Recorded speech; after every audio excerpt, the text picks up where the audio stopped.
Welcome to the Riverbend Awareness Project. The views and opinions expressed in this podcast episode are solely those of the individuals participating and do not necessarily reflect the views or opinions of Riverbend Media Group or the Riverbend Awareness Project, its affiliates, or its employees. It is important to note that the discussion presented is for informational purposes only and should not be construed as medical advice. Listeners are encouraged to consult with qualified healthcare professionals for any medical concerns or decisions. The Riverbend Awareness Project is a product of Riverbend Media Group. What are some effective energy conservation practices that we can input in our daily lives that you guys are aware of? So we actually have an amazing person on staff. I'll mention him by name because I know he'll love it. But Jason Bird is our energy efficiency coordinator. So he handles a bunch of stuff. So if anyone listening, or if you guys have any questions about energy efficiency, just give our office a call and ask for Jason. And he is just a wealth of information. But he did provide a few, tips for us to kind of take care and talk about. And he said one of the biggest ones we can do, and we're talking about our daily lives as individuals, is turn our lights off. To which I repeated to my kids. There's an old country song, like every light in the house is on. My front porch looks like the crack of dawn. And that's how I feel like my house is every time I walk through it. And I'm like that mom that I'm like, turn the lights off. And I keep flipping the switches down. But just doing those little things, turning your lights off is huge. I think my daughter was mortified when I said this, but taking shorter showers to reduce your hot water usage, right? It takes a lot of energy to heat up your hot water. I love hot water just as much as the next person, but can we turn it down to 120 degrees so it's not like burning off our skin? And can we make the showers a little shorter? Installing a smart thermostat. So, right, I mean, that's really quite simple. You don't need to heat an empty house, really. Just heat it so the pipes don't freeze, and then it can turn on right before it knows you're getting home from work or the kids are getting home from school. It's a great way to save. And then looking more visionary, I guess, that we might like, but planting shade trees. I mean, sun beating on your house, right? But if you have a shade tree in front, like it's going to cool your house down so you're not having to use as much of your air conditioner as you would normally. Those were a few that Jason had suggested. We always try to, I realize that it's just not one of those intuitive things that just anybody knows. It is something that you have to learn how to conserve energy, things that you might not think about. But one of the biggest things is, if we see a spike, especially in the winter or something like that in somebody's bill, more often than not, it's because they've been running space heaters. So anything that glows or is infrared or something, big sucker of energy. I made this face because I have a space heater in my office and I run it a lot because I am always, like, feet are always freezing. And even in like the summer, I have it going because I'm just so cold all the time. So I'm like, maybe I'll be like more of a blanket or rice bags. I could do rice bags. Bags. On my toes in my office. I don't know. Not a bad thing, but if you're using space heaters to heat whole rooms and you're, using them all day, every day, not the best practice. We do. Inevitably, he does have people call and they're like, what is with our power bill? And even then, the irony is it's still fairly low nationally. So it's, but it's still, money's money. And Jason will be like, did it got cold? Did you plug in your space heater? Or like first day of summer, people use their air conditioner and all of a sudden they see like huge increases, right? AC all day. I know. So it's just those little things that I think you just have to understand. And Jason too, we do offer free energy consultations. So he will come to your home and visit with you and check different things. I mean, you might have leaks around your windows, your attic insulation might not be adequate. There's your doorway, the sweep or what am I trying to say? The trim. Help me Door out. jam. Weather stripping. Weather Different stripping. things around your doors, windows, and things like that. And it might need to be looked at. And your appliances, we offer rebates and loans and different programs surrounding Energy Star, appliances and things like that. So he can go over all that with you. Yeah. Isn't that one of our questions about an energy audit? Yeah, is that what that is? Is Yes. that an energy audit? Yeah. Okay. Energy audit. Yep. Nice. Yeah. Okay, An energy cool. audit is really just health and wellness check for Yeah. your home. Yeah. Like, they got like everywhere. Mhm. Like, and it can be really like simple. Like, there's lots of tools online that kind of show you how to run your own energy audit. And a lot of that is just like, walk by this window. Do you feel a draft? Then Mhm. like maybe you need to look at like what can you do to seal up that window.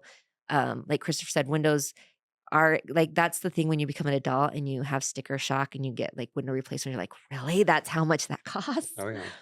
But we can offer some rebates associated with that for qualifying windows and if you qualify for that program. And so that helps reduce energy consumption, right? So there's some checklists you can follow and do it yourself. Or if you're interested, like Christopher said, Jason, it's one of those services. We're a nonprofit and we were here to help that we can provide as well. Thinking about the space under my apartment door, I'm like, we can see light underneath our Right, door. yeah. That's probably a problem, especially in the Good wintertime. job. See, look, you nailed it. You just nailed your energy efficiency walkthrough, your energy audit. There's probably a lot of problems in there, but that's just something to think about too. Like, I'm freezing. Okay, well, there's probably a bunch of air escaping out of my front door because Mhm. I can see the light coming through. That's not a good thing. My So- husband's always like, we don't want to heat the outdoors. It's his old man saying already in his middle age. So Awesome. Same thing. do you? 4 in the afternoon, close the blinds, you're letting the heat in. Yes, exactly. Yep. Um, what do you believe some of the biggest challenges to widespread energy conservation on a national and individual consumer level would be? How can we overcome them? Obviously there's probably a lot of answers to this kind of question, but I think when it comes to individually, I think it's helping people overcome or understand their habits, filling the knowledge gaps that you don't know about energy, and then trying to reduce those cost barriers. So, right, a lot of our habits that we don't even think about, and I will call the kettle black on this one.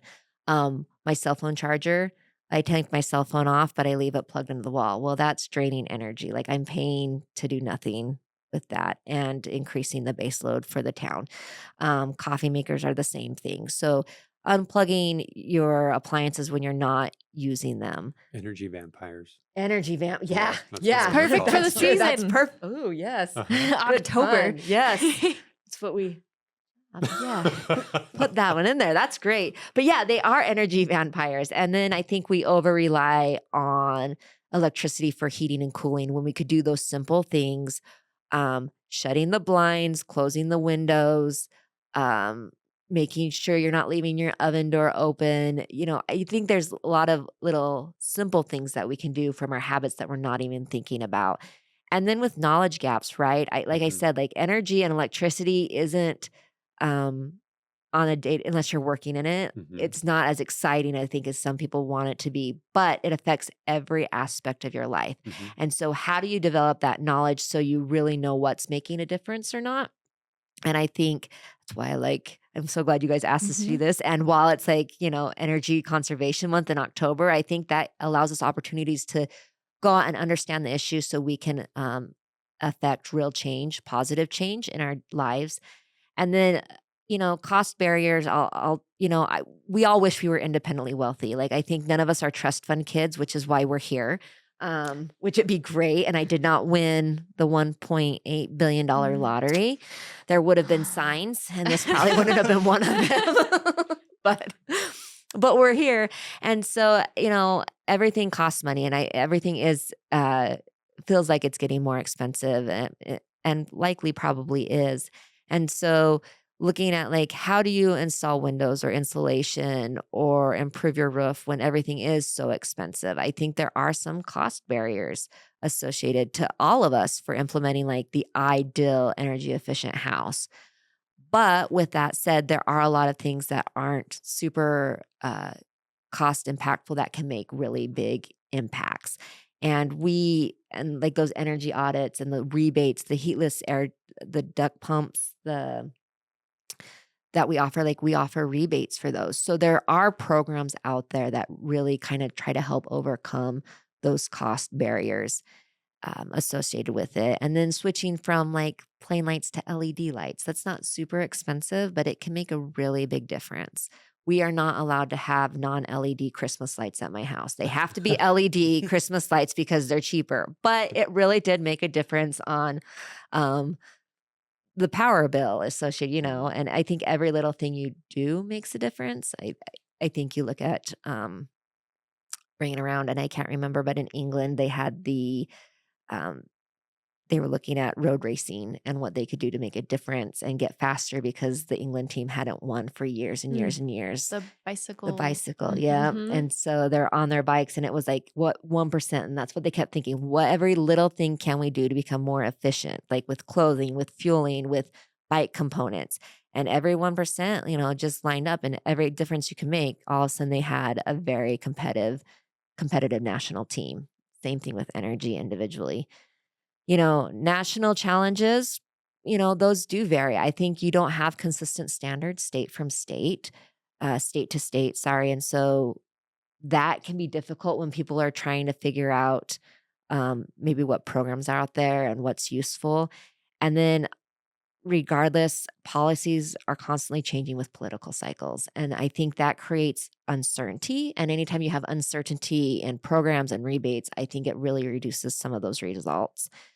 And then I just think nationally, awareness and education, it's not something typically you're learning about. You might spend like a week or a day talking about energy in school, but you're not really codifying everything you're learning into those habits and those practices. And so I think nationally, there's just an education and awareness gap. You don't know what you don't know, right?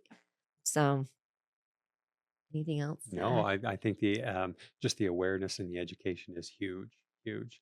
And it's just getting out of the closed-mindedness, I guess you could say.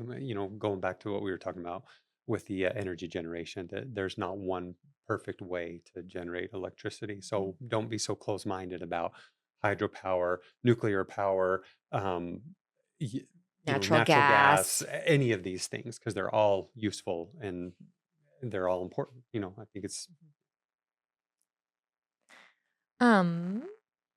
So sorry, my brain. Whoa. See, it's okay, guys. I've been doing this I for told a year. you, I was like, you're gonna love podcasts. They're so much fun. It's I hope like you're you having just fun. talk. I don't know. I really like it. You guys are doing great, and I'm sorry. Just thinking about what you were saying, so I wasn't thinking about the next question. But when you said the cost barrier, I didn't even think about that, right? Because some of the like updates or things that might help make your home more efficient they are going to cost money. So with that kind of in mind, you mentioned also too earlier smart thermostats. Are there other technologies that people can use that are kind of contributing to energy conservation? Sorry, that was a roundabout way of asking that question, but hopefully it made sense. I think there's a lot of energy apps that can help. Like with anything, I think energy and technology, it doesn't save energy essentially, but what it does, it provides you all the data and tools that and it basically takes something that you'd manually have to do, like turn down your thermostat, that it recognizes your habits. So then it's turning down your thermostat before you have to. So it's kind of helping capitalize on your habits for energy efficiency, which is awesome. Maybe creepy if you think about it, like having your app know when you're coming home from work and turning on automatically. But I do think those automated controls make it easier for us to reduce our energy consumption, right? It makes it so we don't have to think about it, automates it, which is incredibly efficient and effective. And it saves you money in the long run. But initially, that startup might be a little bit more expensive. Yeah. Well, good. You kind of touched on this earlier. What is your perspective on the role of energy storage, such as batteries, in the future of our energy grid? Yeah, so batteries are, like Christopher said, kind of a more emerging technology, right? I think they're going to be great. I don't know if we're quite there yet. They're very, they're going to play a role. They are expensive, right? And we talk about consequences, like what do you really need to make a battery, and are you willing for those environment, like there's impacts to everything. But what is nice is even though right now they are definitely not capable of replacing that, we talk about that base load again, right? They're not going to generate energy, but what they can do is help store it. And so when you do get some of those peak times, maybe it reduces the cost. I think California is doing a little bit of that. But it's just, like I said, it's not quite there to replace baseload generations that you get from natural gas, nuclear, hydro.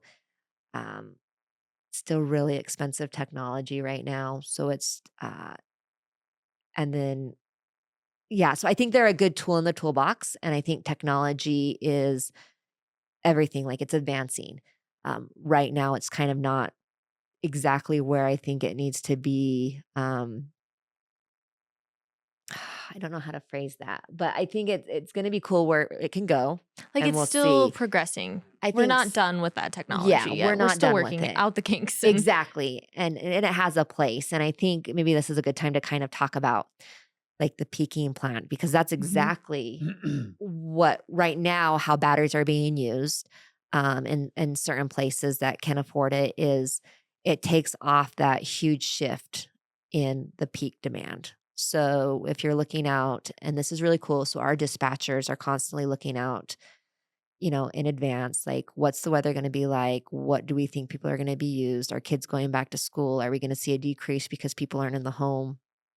Like, I mean, it's amazing all the information. We have a guy on staff that I like for his Rain Man. He's got his spreadsheets and he's like always putting Coulter. He'll put that in there. He'll love that. Like, Coulter's always putting stuff in spreadsheets and analyzing like what do we think the demands are going to be. And it's cheaper if you know your base load, right? Because then you can purchase the energy. Like I said, energy is right now instantaneous. Like it almost boggles my mind. Like you've got it, like we're buying energy 15 minutes out, like constantly trying to meet that demand.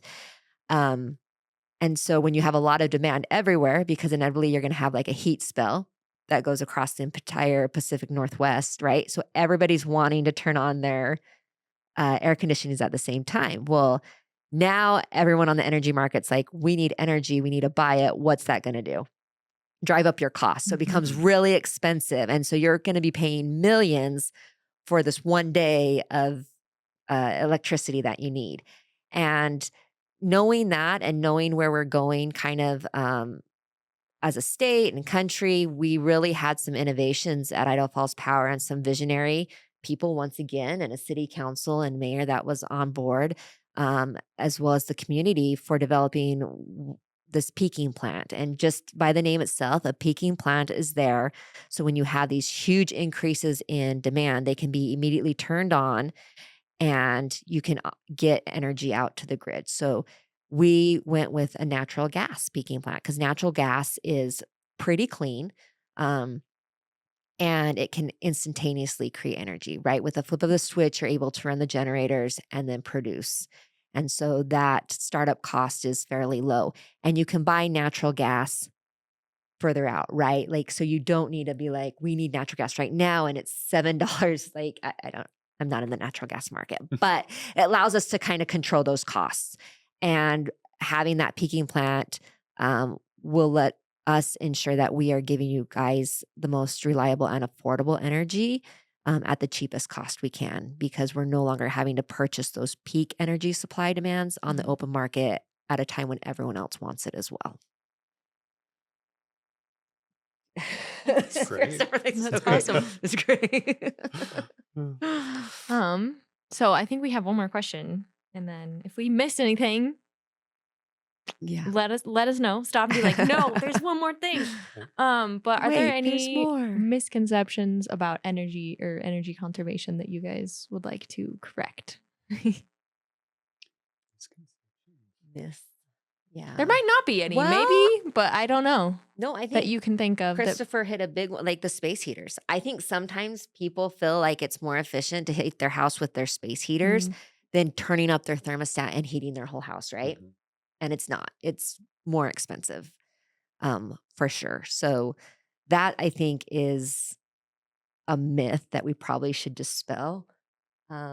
one of the ones that Jason gave me that I hadn't thought about, and I feel like I'm airing, like I'm confessing things on the podcast, but is closing vents and unused rooms saves energy. That's a myth. It doesn't. What it really does is it builds up more of the air force into it increases the pressure in your air duct. So then Which like can it can cause, rips and things rips like and that. inefficiently displaces, right? Because Ooh. nothing is perfectly sealed. So it's stressing your blower and it's making your furnace work harder.